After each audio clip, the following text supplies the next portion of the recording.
Tengan todos muy buenos días, tardes, noches.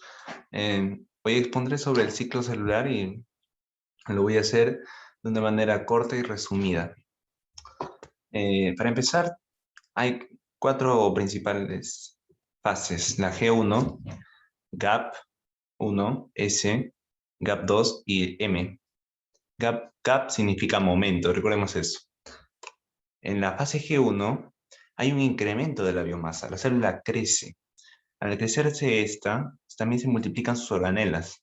Al tener más espacio citoplasmático, por la mayor actividad metabólica, se da el crecimiento celular. Al haber más enzimas, va a haber más síntesis de proteínas. Esto pasa en la fase G1.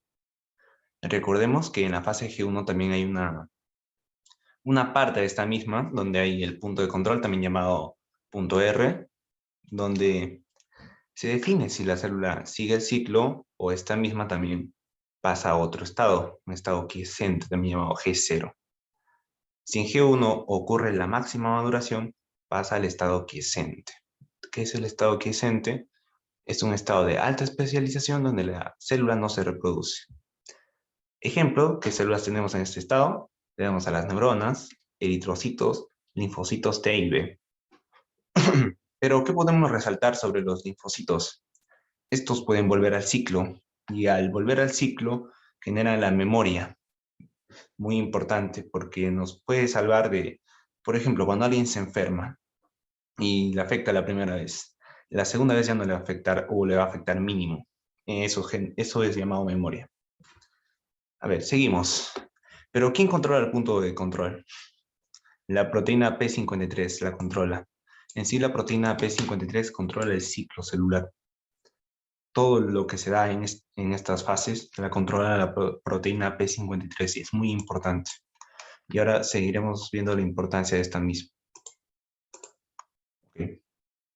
Acá cuando tenemos en la fase S, ya luego de pasar el punto de control en la fase S, en esta fase se duplica la cromatina, las histonas, el ADN y el centrosoma. Y cada centrosoma tiene dos centrioles y ahorita veremos la estructura, no se preocupen.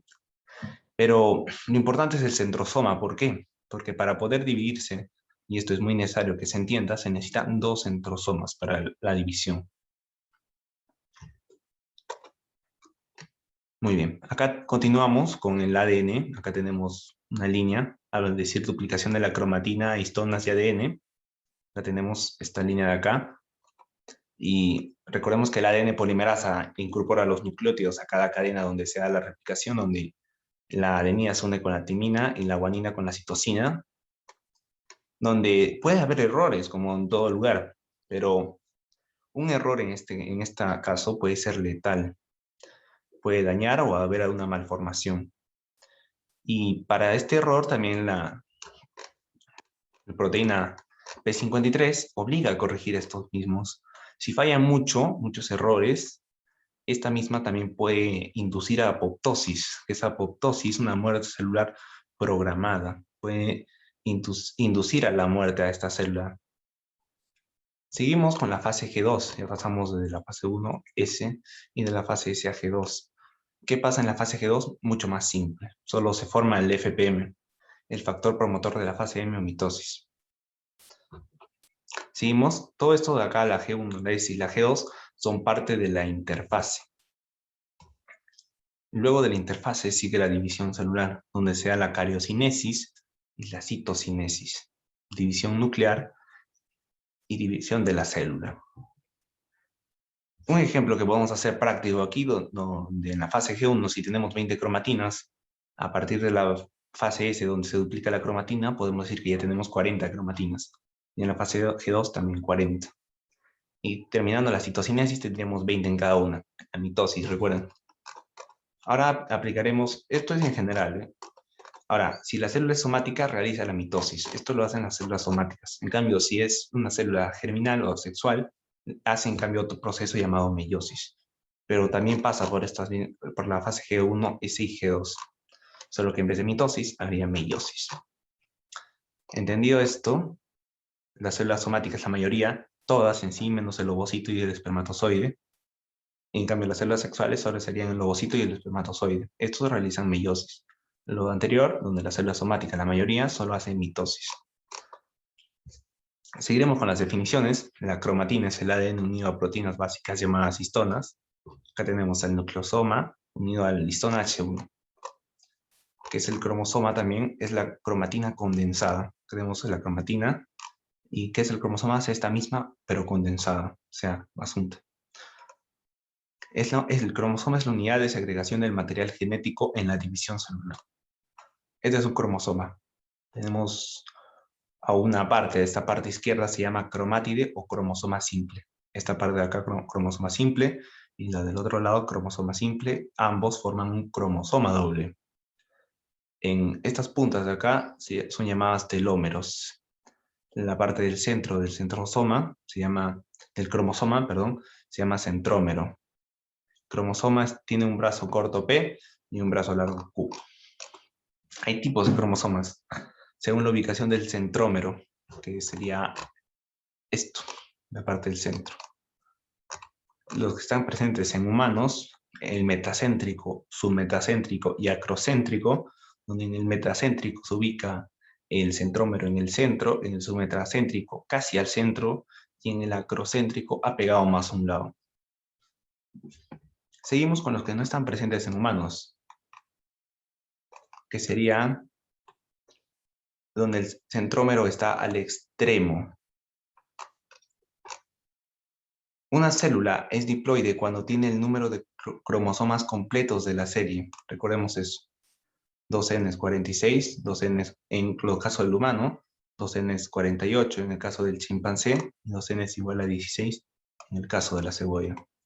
En el caso humano, 23 pares de cromosomas homólogos. Dentro de nuestras células tenemos 46 cromosomas, donde solo se ve el ADN. Acá tenemos una célula somática, el núcleo, par 1, par 2, par 3. Esto es antes del S, como ven, está duplicado, y esto es después del S duplicado. En el caso del par 23 sería el par sexual, donde en el varón es XY y en la mujer es XX. Si son del mismo par se les denomina homólogos. Esto es muy importante porque lo vamos a ver ahorita. Bueno, en lo que sigue del video.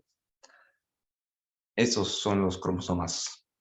Acá tenemos una parte donde codifican distintos, puede ser distinta, la información puede ser distinta, pero están ubicados en el mismo loci, conjunto de locus para cada gen. Y en el caso de los sexuales, en estos solo hay 23 cromosomas, son haploides. ¿Y cómo fueron formadas las células sexuales? De un diploide, por medio de la meiosis, se forman los haploides. Diploide germinal forma a los haploides.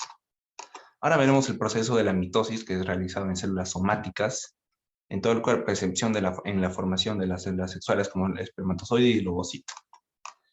El esquema general es, podemos decir, que en una diploide salen dos diploides. Estas células son clones, misma carga genética. No hay variabilidad genética en la mitosis. La mitosis tiene fases.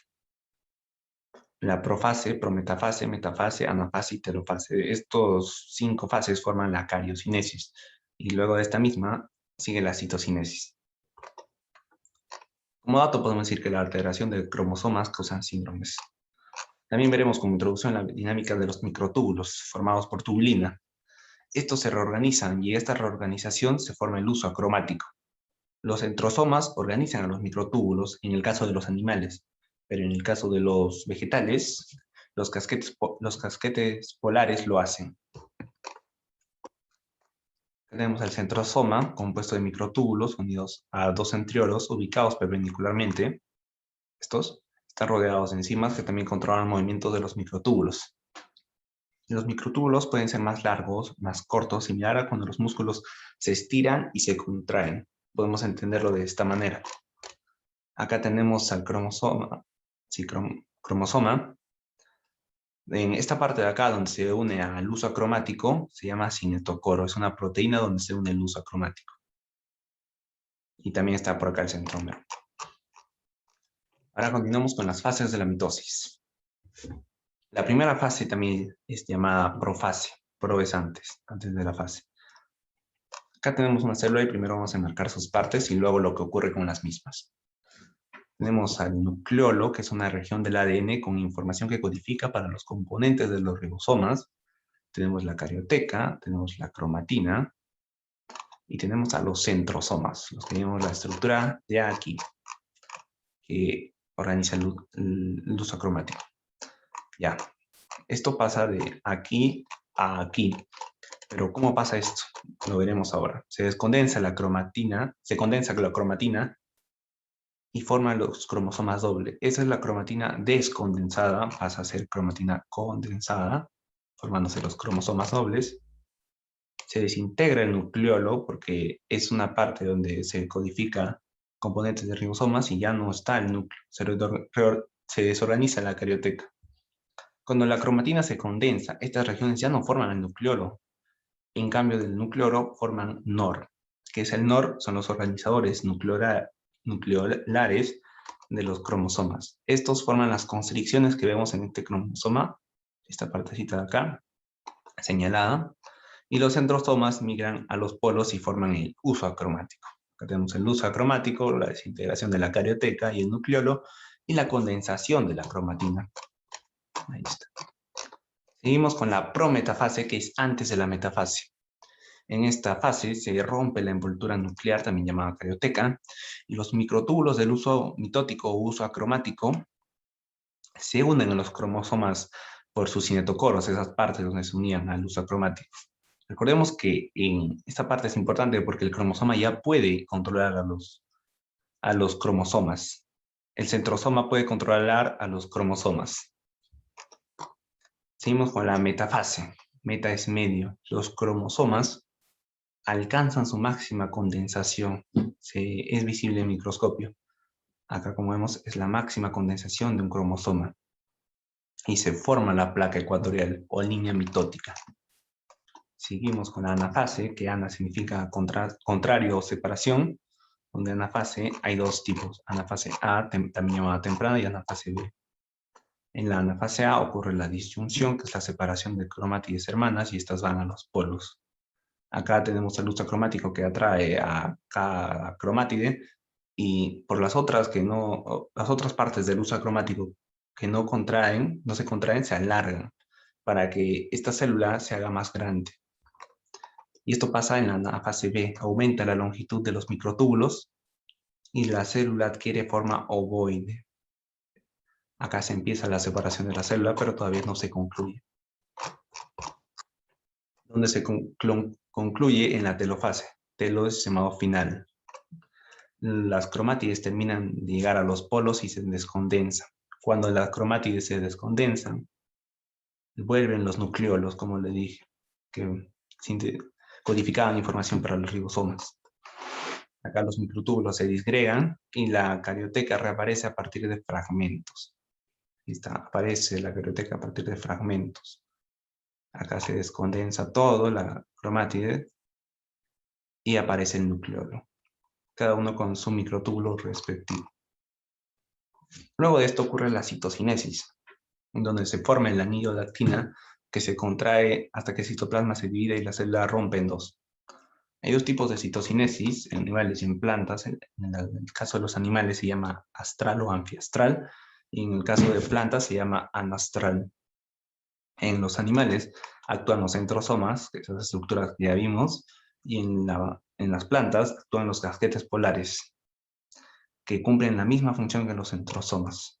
Tenemos el anillo de actina que se contrae, y en el caso de las vegetales tenemos a las placas proteicas, que ejercen una fuerza centrípeta. Ahora seguimos con la meiosis, que es la base de la reproducción sexual, y su función es producir células reproductoras. Objetivos, tenemos dos principales objetivos: reducir los cromosomas a la mitad y obtener una variabilidad genética. Da células haploides. Este proceso se puede resumir de diploide a haploide.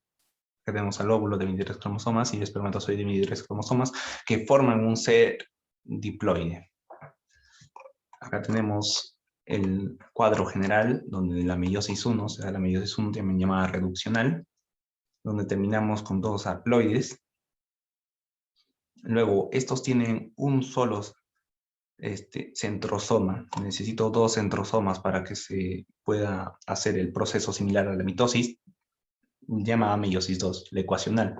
Entonces, en la intercinesis, estos adquieren 2 centrosomas y adquieren más volumen celular. En el caso de la meiosis también hay variabilidad y ya veremos a continuación en qué parte específica se da. En resumen, en el final me da 4 células haploides diferentes entre sí. Empezamos con la meiosis 1, esta parte de acá. Todo el proceso general se da 4 células. En la meiosis 1 está la profase, es la primera fase de la meiosis 1. Y en la profase, en la misma dentro, hay 5 partes, 5 fases también se podría decir. El leptonema, acá tenemos primero a la célula, también se puede hacer una memotecnia llamada lesipadili. Ok, continuamos. Tenemos a la célula, la cromatina se condensa, formando por consiguiente a los cromosomas dobles en los cromómeros, y estos forman bouquet o ramillet. Esta parte de acá donde está este círculo con la cromatina se llama bouquet o ramillet. Seguimos con el cigonema, donde se da el apareamiento de cromosomas homólogos, también llamado sinapsis, y el complejo sinaptonémico los une. Aquí están los cromosomas, unidos por un complejo sinaptonémico. Estos ya todo unidos se llaman bivalentes o tetradas. Seguimos con la siguiente fase llamada paquinema, donde se da el intercambio de segmentos entre cromosomas homólogos, también llamado crossing over o recombinación genética. Esto es lo importante en la profase 1 de la meiosis 1, porque genera la variabilidad. Y este es uno de nuestros objetivos principales de la meiosis. Luego sigue el diplonema, donde inicia la separación de cromosomas homólogos, donde quedan quiasmas, que son los puntos de unión, que son resultados del crossing over. Por eso mismo, el número de crossing over es igual al número de quiasmas que quedan. Luego sigue la diacinesis, donde se da la reducción de quiasmas y la desorganización de la carioteca. Estos cromosomas se separan y se unirán al uso acromático. Acá vemos. Y luego sigue después de la profase 1, sigue la metafase 1, donde se da la alineación de cromosomas homólogos, también llamados bivalentes, en el centro. La diferencia de la mitosis, esta acá se forma una doble placa ecuatorial. Lo vamos a apreciar. Luego sigue la anafase 1, donde se da la disyunción y migración de cromosomas homólogos hacia los polos. Una no disyunción puede provocar anomalías cromosómicas. Esta fase es muy parecida también a la de la mitosis. En la telofase, ya continuando el proceso, se da la descondensación de la cromatina y se reorganiza la carioteca y el nucleolo, al igual como se producía en la mitosis. Luego sigue la citocinesis 1, donde ya tenemos finalmente a las 2 células hijas, ya con variabilidad genética. Y seguimos después de la intercinesis, donde ya adquiere un centrosoma y más volumen, a la meiosis 2, la ecuacional. Esta meiosis 2 tiene fases también, como vemos, y es muy parecida, mucho más parecida a la mitosis que la meiosis 1. Iniciamos con la profase 1, donde tenemos al núcleo aquí, donde se da la formación de los cromosomas duplicados. Aquí la cromatina se condensa, tenemos estos de acá forman el uso, y luego seguimos con la metafase. En la metafase, los cromosomas forman una placa ecuatorial, al igual que la mitosis. Forman la placa ecuatorial y alcanzan su máxima condensación. Seguimos con la anafase 2, donde se da la disyunción de las cromátides. Van para un lado, van para el polo norte y el otro va para el polo sur. Y esto adquiere una constricción. Seguimos con la telofase 2, esta de acá, donde se da la reorganización del núcleo, donde todo vuelve a como estaba, porque todo tiende al equilibrio. Y de acá seguimos con la constricción para finalmente en la citocinesis separar las 4 células hijas genéticamente diferentes, obteniendo el segundo objetivo que teníamos de la meiosis, donde ya tendríamos 4 células genéticamente diferentes con la variabilidad que necesitábamos. Y así acabaría el proceso de la meiosis y mitosis. Y con esto acabaría mi exposición. Muchas gracias.